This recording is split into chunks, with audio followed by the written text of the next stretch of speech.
This is 99% craps. Hard 10, hard 10. Here's the number. I'll take the full odds on the 10, 200 on the hard way. The limit on all the numbers, 250 on the 11. Thank you very much. Say, you played this game before. Just once. Welcome to the Red Eye Gamblers podcast. High above the second largest city, west of the Mississippi. Two chronic craps players, talking craps, playing craps, thinking craps. This is 99% craps. Coming up on our 10th episode of 99% Craps, we start with bubble craps, then discuss craps strategy, theory, and results on our most recent casino trip. Wednesday, November 7th, 11/7, 2018, episode 10. The Red Eye Gamblers present 99% Craps. Well, I will say it's been a long time since we have played bubble craps. Push the button! Come on! Push the button! Well, I mean, and that was kind of one of my thoughts was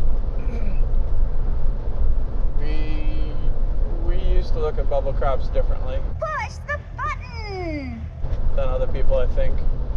I think we've always thought that it's a really great way to teach craps to somebody or to really look at the rules. They actually have the rules of craps on those things, so you can actually just sit there and read the rules or refresh yourself if you need to. But I'm not sure that they're completely random. Yeah, we feel like that it cheats. Well, we think that it's something that you can modulate just like you can with slot machines. I guess the percentage of wins you can alter of how many times it will award you. But we got to check on that because we haven't looked at them lately. Does Our Capri have bubble craps? Everybody has bubble craps. Push the button! Where is it in Our Capri? It's downstairs. Oh. It was in a podcast that we had earlier when we gave a review of the Isle of Capri. Oh. You should listen to it. I will have to check that out sometime. I hear it's a decent podcast. They say one guy's really funny and charming and good looking. Yeah. Well, we actually haven't played it in a long time, but I miss it because it was a fun way to... Well, you can sit down. You can sit down. Well, it's really good if you got a waitress. But it's a fun way. Not a fun way. It's a good way to try some things on a table where the minimums are much lower. Well, it's a very good way to practice. We're talking about practice, man. I mean, how silly is that, man? We're talking about practice. It's because of the low minimums, you can experiment a little bit. You can play, $17 inside. You can do $3 bets and dollar, hop bets and proposition bets and, different types of field bets and don't pass and don't come bets. You underestimate the power of the dark side. It gives you, the freedom, and then you don't have to worry about the BS with a dealer either. You just got to spend time and know how to hit the buttons, and then you got 20 seconds to do it in. So it's not like you can do a ton of things. You do have to learn how to put those bets in for yourself, and that takes a little bit of time. But field rolls are easy ways to take a look at things, or just the 6 and the 8, or just the pass line with odds. Now the odds, I want to say, are they only 2 times odds? Or is it 3, 4, 5? I think they're only 2 times odds. Yeah, I want to say I think it's 2 times odds. So that's the other big issue there is with 2 times odds you need money to make money. So your bets have to be bigger in order for you to try to double those. Because a $5 bet's only going to let you put $10 odds. Then that's a $15 bet. Woohoo! Yeah, but for me, if I'm going to play the bubble craps, Push the button! I'm trying to keep it cheap because I'm either trying to just blow some time away or I am trying to... But you wouldn't necessarily have to. True. I mean, a lot of people don't. A lot of people can't. Right. A lot of people can't fit on the craps table, and they play that game instead. So they'll put their $500 or $1,000 in the bubble craps. So just because you're playing a $3 game doesn't mean you have to. No, that's very true. You know, it'll take as much money as you want to give it. You can play $100 chips on bubble craps. Yeah, no, we've seen. I was watching a guy one day. He had put $1,000 in, and his bets per hand were literally $200. But the way he was hedging himself, he would either lose like $10 or make $10. That would be the interesting thing is there are actually quite a few places that have little placards on their machines where it says that you don't earn game comps while you're playing this machine. I think I've seen some video poker like that, right. and then bubble craps. Push the button! So if you're going to bet $300 a hand at bubble craps, you might want to make sure you're getting that comp from the machine, because that's a lot of wasted comp money. So be careful about that. But no, I don't know. Then there's the whole theory on, you know, it appears random, but how random is it? You know, we've seen the machine do some weird things. Because when we first started, that's what we would do because it was a low minimum table. You know, we wouldn't be able to get on the $5 table, and then we didn't have enough money for the $10 table, so we played bubble craps. Push the button! Come on! Push the button! You know, or you know, we were at Golden Nugget and it was a $15 table, and we only brought $500 with us. You know, so it was easier for us to play at bubble craps, and we didn't really like it to be the only way to gamble. But it's fun to play on and again, practice on. We're talking about practice, man. I mean, how silly is that, man? We're talking about practice. And again, I don't think the odds are the same. And I think, because there's a platform that goes up and down on the pressure. I don't want to say pressure luck. It's not pressure luck.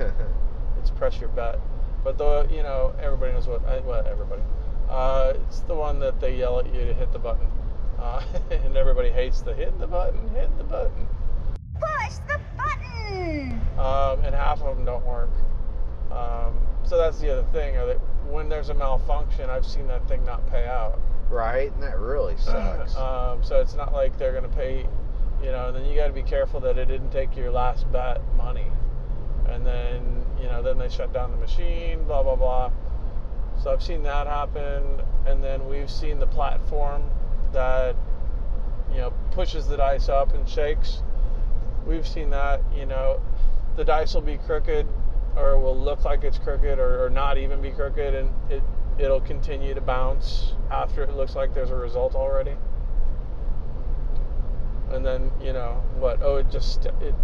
machine sticks, or whatever. It just rolled over one more side, and bam, there's your 7. Yeah, but there's computers are smart enough to figure this out. There's algorithms for all this kind of stuff. They know probability inside that stuff, so they know where the money is on what bet is being placed and which combination is going to be better or worse.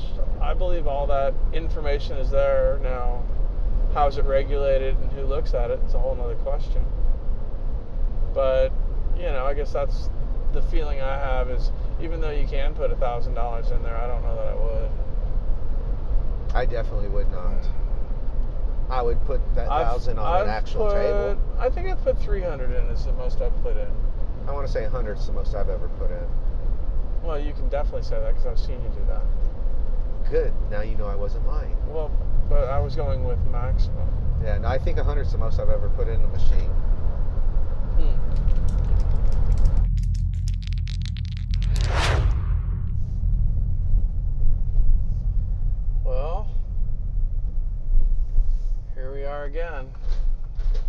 sad I'm leaving.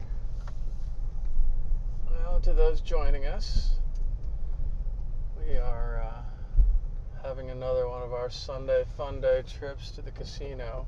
And we are on our way out of Golden Nugget. And a little heavier in our pockets. Another successful trip, yes. Yeah, it was very, well, It's almost becoming a habit. I was going to say it was similar, but we didn't win. We didn't hit the ATS. The ATS helped us last time. Yeah. This time it was a lot more choppy. Oh, it was way choppy. I mean, there wasn't a whole bunch of first points being made. But nonetheless, we still managed to come out on top. And some funny things happened today, and it was some interesting things that were happening today. So it was another great day at Golden Nugget. Yeah, I guess it flew by again too. Yeah, I wish I didn't have to wake up so early tomorrow for work, but yeah, that's okay. We're leaving winners, and that's one of our rules is always leave a winner. And we wanted to go back to the tables because it's about 5 o'clock, but we're 5:30, but we're leaving anyways. Yeah. Just because we know that, well, our luck, we'd get down a few hundred, and then we'd have to get back onto it, and then all of a sudden it's 7:30 or 8, and then it's 10:30 or 11 before I get home. So tonight we're leaving a little bit earlier, but leaving a winner. Yeah, the travel time is just a hair too long for my liking. 2 hours is just too much. An hour and a half, no problem. 45 minutes, a breeze. But once it gets to be 2 hours, it's tough. And then especially if you are standing on your feet the entire time, fatigue sets in. Yeah, no, I was starting to get tired. I definitely needed a break. Yeah. No, and I think once again we left at the appropriate time. Sure. I think we. Well, I mean, there were times where we could have left earlier. Well, it looks like Golden Nugget got rid of the bubble craps. Push the button. Come on. Push the button. That's an interesting thing to happen because we just talked about bubble craps. Push the button. The other day. And going to Golden Nugget, and where the bubble craps was next to the craps table was a roulette machine now. Yeah, we don't know. It just disappeared, so there's no more bubble crap. Push the button. But at the same time, it looks like they're trying to run at least 3 tables on a Sunday. So it looks like they're maybe getting rid of I don't know why you would, though. You can still have both, especially when you have such a big floor. You can put it somewhere else. And I think putting it on the other side makes more sense. It was over there to begin with. Yeah, no, it was right next to the crap tables. But currently, we could not find it. Well, the other thing might be is the automated machine roulette might be bigger money maker. Yeah, the outcomes could be faster. Well, what were your observations today at the craps table?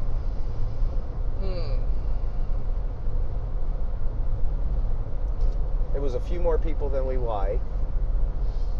It was a good crowd, but we were at the crowded table. That table's always crowded, or for a good while, and until it goes hot or cold, and that's exactly kind of what happened. It was warm before we got there because there were people with a lot of chips, and everybody's getting close to hitting the ATS, but not quite. Yeah. Everybody was hitting their first point, it seemed, except for like 2 people. And again, when we first started betting, we lost straight up. We lost for a good half hour. Yeah, I felt slightly frustrated for a little while. Yeah, I was getting a little nervous because I was betting heavy again, and when you lose for straight for 30 minutes betting heavy, you I was down I was down a third. I was down a good portion at one point too. Or down to a third, I should say. I was down 2/3. But then slowly, well, you know what it was? I think it was us rolling. Well, yeah, and even though we didn't have very long rolls, I had money-making rolls. But as long as you hit that first point. Yeah. Well, that and if you're playing 6 and 8 at a higher level, hitting those and then going down. Yep. And at one point, I remember thinking to myself, because I hit a 6 and an 8, I think right after each other, and I got my money, and then I took them down to a single unit, and then I was looking at what I had already racked, and I was like, all right, well, I'm definitely up now, so completely relax and just try to roll, and yeah, I had that. I did have one fairly decent roll. I think it was an 18 roll, but other than that, I did not have a good roll. Yeah, you 7'd out you a were couple of stinking times. it up Yeah. a little bit. But I had one good roll.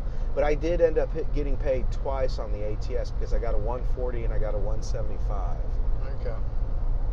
But man, I wanted it that one time. You were close, and I had 10. I had 10-5-10 on it that time. Yeah, I was close every time I was playing 10-5-10.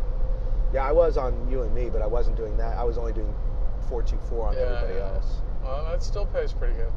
Yeah, well, at 140 is not bad. Yeah. But I didn't play everybody because I think it paid out one time that I did not get paid. So I skipped and jumped around, but I got paid twice on it. No, the table was a different table. We noticed there was only a little while when the 4s and 10s were hitting. Yeah, the 4s and 10s. Today was a 6 and 8 day. Again. Because 5 and 9s weren't hopping either. Oh, it was the horn day. It was definitely a horn day. Oh my God. You hit like 3 12s. I couldn't believe the rest of the horn. Actually, that one roll I hit all horn. I established a point, and then I hit all horn numbers, and then 7'd out. Well, and wasn't my ATS? I was missing the 8. Yeah. And then I thought about laying it. I thought about it, but I didn't do it. That's what we talked about. Yeah, but it was. I know. I wanted to be greedy because I think I was up there and I think it was the right situation because I was up for 10-5-10. Yep. And so I could have laid it for 90 or 120, and still been guaranteed. I would have been guaranteed money, but. If it had been a random roll, I probably would have done it. But because I think it was you rolling, I decided I didn't want to because I felt like you had a really good chance of hitting that 8. I did too. I hit it every other time. I know. And then there was another time, and I don't remember who was rolling in. I had 10-5-10 up again, and 10 was the needed number. I want to say that was you again. And I thought about laying it for. I was thinking 1 or 150. Yeah. But I didn't do it that time either. No.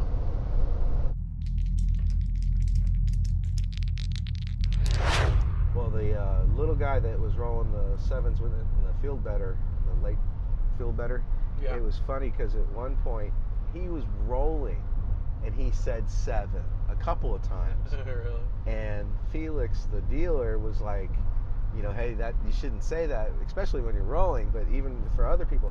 The first time he said it, he thought there was not a point established, so he thought it was still the come out roll, which made no sense though because he was on the field and on the pass line. Right. So I mean, why would you still call for a 7 because then you're not making any money.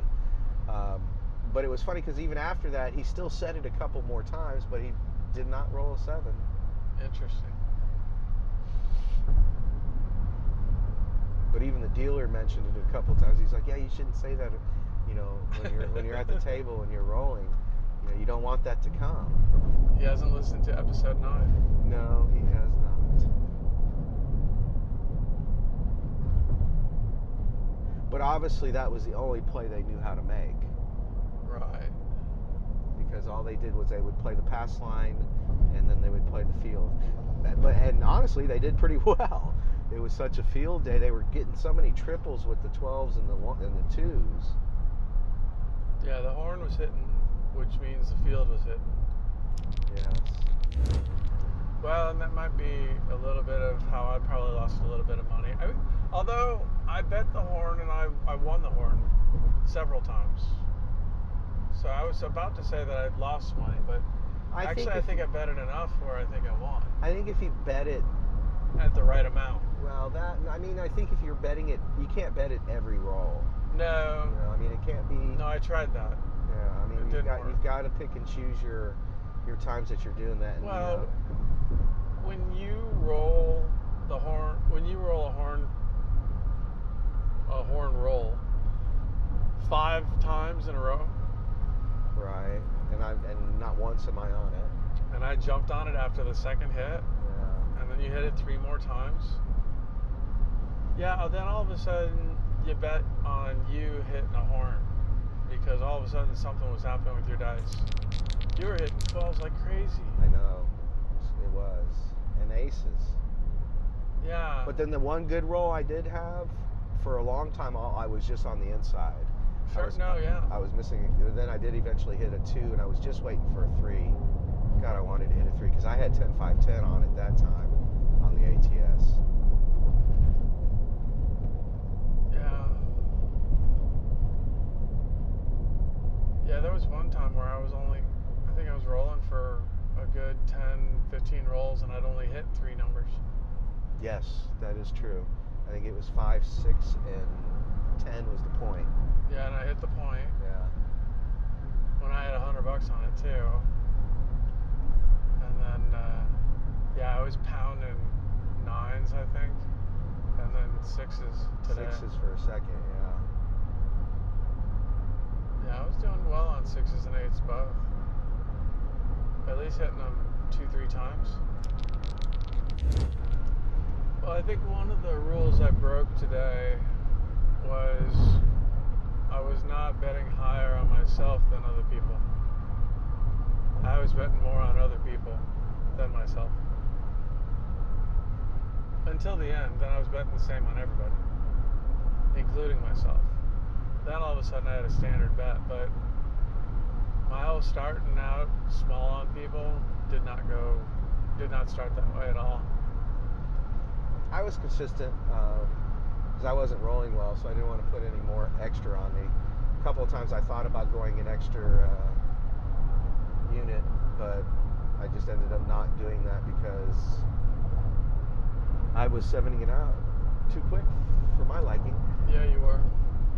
Well, and I just kept thinking that it can't happen again. You can't do it again. I can't do it back to back. Oh, but he can. Well, yeah, and no, that's what's kind of interesting about today is last time it really was we made money because the dice were hot in our hand. Today it was more of we survived our rolling. My rolling didn't help my cause at all. Yeah. I mean, it was a mellow table. I mean, it wasn't that one guy though, man, with the sunglasses. He was spastic. Yeah, I guess that was the cool thing is, well, cool. We had a different setup. You were on one half of the table and I was on the other half of the table. So actually, I didn't have to worry about your idiots. I had my own idiots to deal with. Yeah, he was spastic when he rolled, but he was quiet. He was to himself, so I mean, he didn't really. Well, he yelled a couple times. High society, come on, you H-Town. Yeah, he was yelling it. That wasn't at me, so. No, it was at the other guy who was wearing a Houston hat. Yeah. Yeah, no, I think they were rolling earlier before we got there and had a good roll, and then just never could recapture the magic. Yep. Which is exactly what happens in the world of craps. Yeah, we probably stayed there just a hair too long. Because of the traffic, or because we stayed at the casino just a hair too long. Oh. Wow. I think we probably would have saved $300 if we would have left a half hour earlier.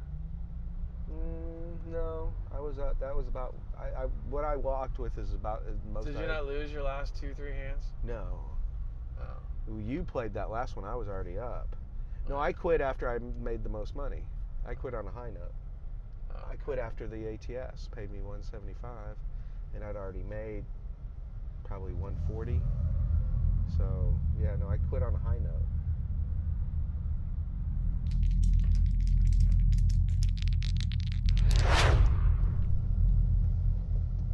Yeah, I mean, other than the field kid who kept betting late, everybody pretty much had was paying attention and not doing too bad, were they? I guess you had your idiot who was yelling, and I had my idiot on the other time. Every time 7 came, it was like, ah! It was like way over animated. And, well, I think probably it was because he left all his money out and never pulled anything down. Most likely. I mean, I know I was a little animated on a couple of points where somebody else was hitting a point, and I was happy that he hit it because I didn't have much faith in him. But I still think I prefer the table across the way that was at the $25, $50 mark minimum. I think that's my favorite table. Yeah, and Hardways wasn't really popping that much today either. No. They kept throwing money at it. The horn was, though. The horn was, but they kept throwing money at the Hardways, even though it wasn't really popping. Yeah. We didn't jump on the field at all. I had one or two, but yeah. I feel like I want to maximize my dollars, and I feel like putting them on 6 and 8 for the long run is where that needs to be done. But yeah, there were times that maybe I should have played a little bit more field just because the field was hitting. Those two kids next to us, or next to me, I mean, one kid said he started with 40 and he walked out with 400. Then they went back to the table. I'm sure they're going to lose it all. But I mean, that was just a lot of field plays.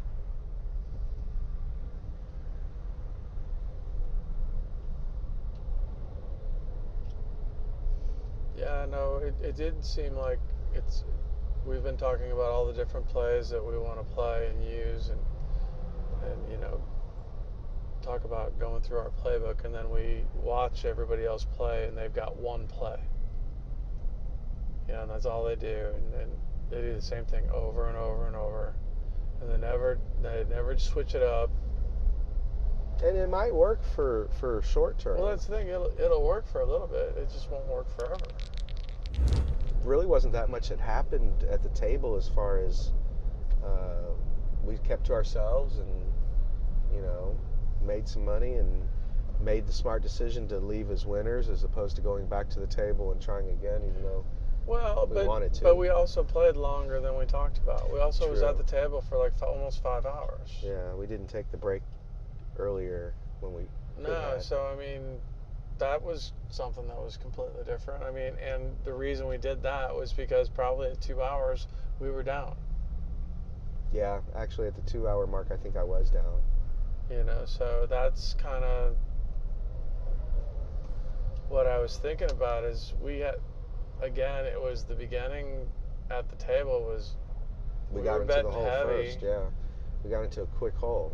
Because we were betting heavy, as opposed to betting medium and waiting to kind of see the groove of the table. But I will also say, by starting out betting heavy, I did get a better comp level started. So we'll see how that works out. But because that would be the only other thing is, she waited for my first bet, and I saw her put in my first bet. So, and then I went, I regressed, but she never changed anything. Right. Well, I mean, we go up and down so much, it's hard. It would be difficult for them to do that, but yeah. I think when I'm playing, I'm not worried about comps. I'm just playing the way I want to play, and I think in the long run, that's going to end up being pretty good. Well, and I think I'm truly only thinking about that on my first bet, because I'm starting to believe that your first bet is your first impression on a craps table. You know, it's almost a statement you make. I don't know. I don't want to say signature move or something like that, but I don't know. I'm still working on that one. But this back-to-back winning thing, that's not bad. No, it does my bankroll good. Right. No, and I will say we are starting to play a little more crazy. We're throwing way too many proposition bets. I didn't do that many. You did a lot more. Okay, than I did. I'm really talking to you through to me. Yeah. Yeah, the team played way too many horn bets. Yeah. And hot bets, and actually I didn't hedge things properly. I was trying to hedge things and I was doing it wrong. So I need to work on that a little bit, so I get the correct amounts. Yeah, I think I played a pretty consistent game. And actually, what's funny is we have similar styles, but we definitely are betting differently as far as length of time of keeping bets out and just how we manipulate each other, how I manipulate my bets as opposed to how you manipulate yours. But we literally walked out winning almost the same exact amount. Amount of money. And I got paid an ATS that you didn't, but you went up to 150 on 6 and 8. And, Yeah. So I mean, it's funny that we walked out with very similar money, but we do play differently. Yeah. But similar, if that makes any sense.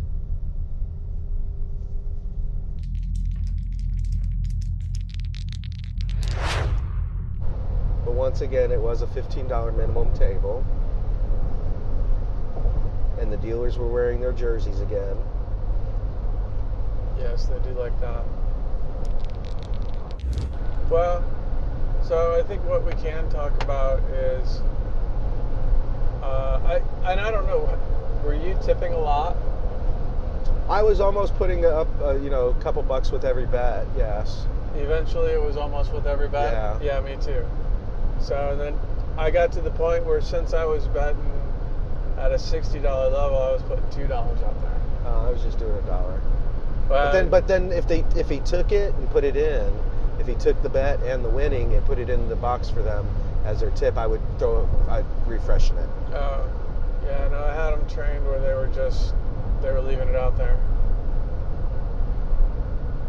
And then a couple of my rolls, I had it up to $2 for them out there. Yeah, I pressed the dealer's bets a couple of times. I'm seeing the value in tipping the dealers and tipping them well. Well, when you're playing at a $15 table and you're making $15 bets and you're trying to tip a few dollars every hand, it ends up being a lot more. But when you're playing at this level and you're tipping a few dollars, it's not a big deal. Right.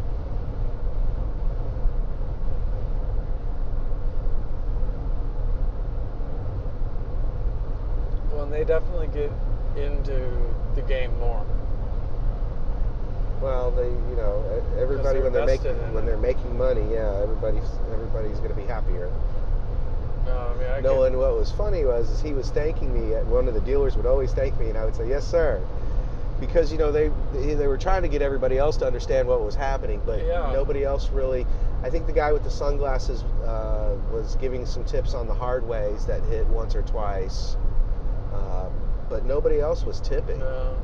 Occasionally they started betting the ATS for them. Right, I did see that a couple times actually. Yeah. Yeah. But that's the thing. They all want to do the hard. They want to have a bet for the dealers, and it's the hardest bet on the table. Right, because the hard ways are not easy. A $5 high-low for the dealers. Yeah, right. I'm like, dude, just give them the $5. Tell them to lock it up. Well, no, and I think when you put your tip on the place bet for the dealers, I think they like that because they can make money and keep it up there at the same time. Well, you can tell them what to do. Or they can press it, yeah.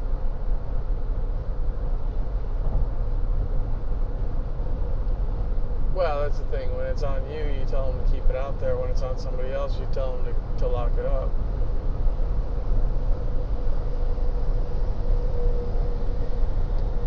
But now it's 6s and 8s. We're inside numbers we're hitting, and the horn bet and the extremes.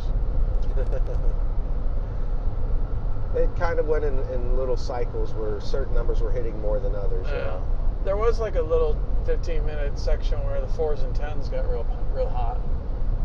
Yeah, and then by the time I got on it, I did that a few times, but I actually broke even on, I think I only lost one. I think all the other ones that I put up 4 and 10, I would hit one to at least, be very, very close to breaking even. Yeah.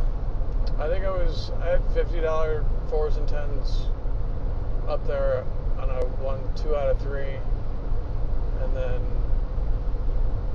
I think I ended up playing at a quarter and kind of broke even with those.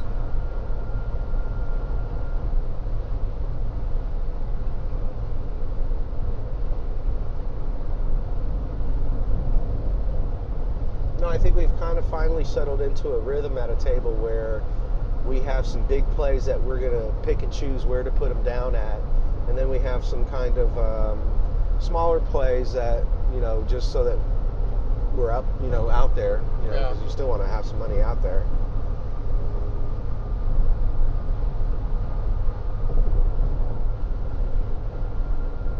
No, and I think we can definitely read. I mean, the table was positive.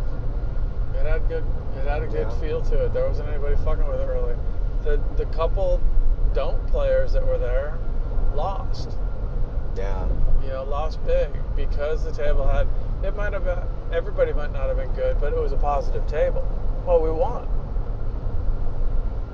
Well, we won when other people lost. Yeah. But that has a lot to do with this newfound discipline that we can show at times. Well, if we want to talk about the evolution of our game, the last 2 pieces of our puzzle was money management and discipline. We got the rules down and then the bets down and all that stuff. And now we're finishing up. But I don't know, we'll see. 2 does not make a trend. No, but 2 is more than 1. It's a few. Says the winner from the casino. No, I was very tempted to say let's stay and play a little bit more, but the timing would have been bad. And truth of it is you should leave as a winner. It's what we're going to do. Win another 200-300 in a half hour, or lose 500 because we're trying to make a we're big going to swing. big bet again. Now here's something to talk about. Now you've mentioned that you really feel like you have to earn your place at the table, and so I think that's a lot of what we did today too. Is we spent time at the table to learn the trend of the table, so we earned kind of that respect of when to bet what we needed to. So if we leave the table and come back, I think before we would say that you have to earn that all over again. No, you always have to re-earn it. Yeah. No, I definitely from shooter to shooter, but and when I say that, what I mean is say that you're a green chip player and you're playing $25 bets on the inside for one player, and he has a pretty good roll, and you make $200 or $300. When I say that, I mean I don't think the next player you should be playing $50 for those inside, because you haven't earned it to do that yet. Right. I think you have to show a little bit more consistency, but earn it for each shooter. Now you can start at the $25 or $30 level and increase those bets, press them as they get hit. Then you've earned it. Right. But to just jump, just because somebody had, the guy before you had a good roll, doesn't mean the next guy's going to have a good roll. So you still have to earn it at the table before you just jump unit size. Well, I think that's the challenge after having a good roll. Again, discipline to stay, to start over. But I think, if anything, that's the consistency that we're finding is, well, we start over, it's the next time we show up. So, I mean, so far so good. Well, no, I mean, if we were spending the night, I mean, we've played 2 sessions on a quick trip like this, but this first session was a long session. Yeah. 4+ hours, slightly less than 5, whatever it was. Is a longer session than we would generally typically want to be a part of. We want it to be more like 2 hours, but at the 2-hour stage, we were not in a position that, well, we were down. We didn't want to leave. Yeah. And by the 4+ hour, I was up, and then it was all right. And to be honest with you, the last hour I played much more conservatively. And I say that I still made big bets, but I just only made it once or twice around the table instead of 3 or 4 times. Yep. And did okay with that. Well, we got humbled by losing on you. I would have an okay roll, and then you had one good roll this time. Stink it up. And then so we'd be down again, half of what we just came up. Yeah. And then now we're trying to play on other people.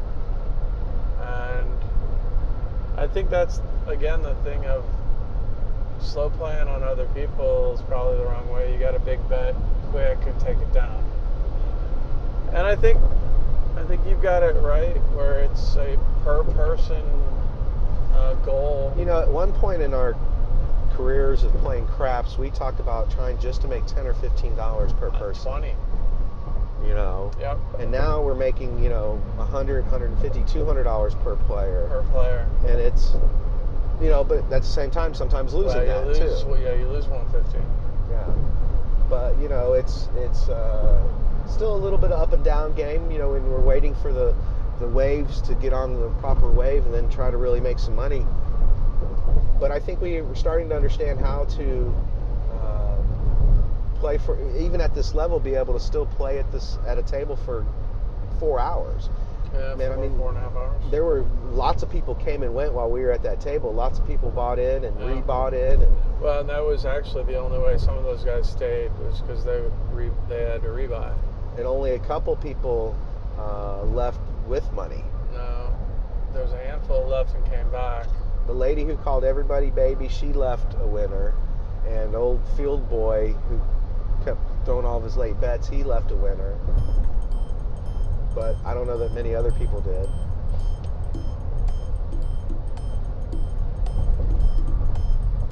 And I think that's a really interesting thing to be able to watch, is you're able to make money we're all playing the same roles. Why were we able to make money and they weren't?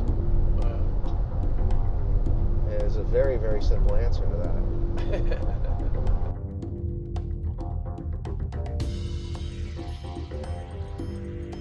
Coming up on our next episode, we talk about our most recent casino trip. The Red Eye Gamblers, thank you for your time, and hope you got a little something out of this week's podcast. Here's to rolling 7s on the come out, and may your 6s and 8s always be hard. Cheers.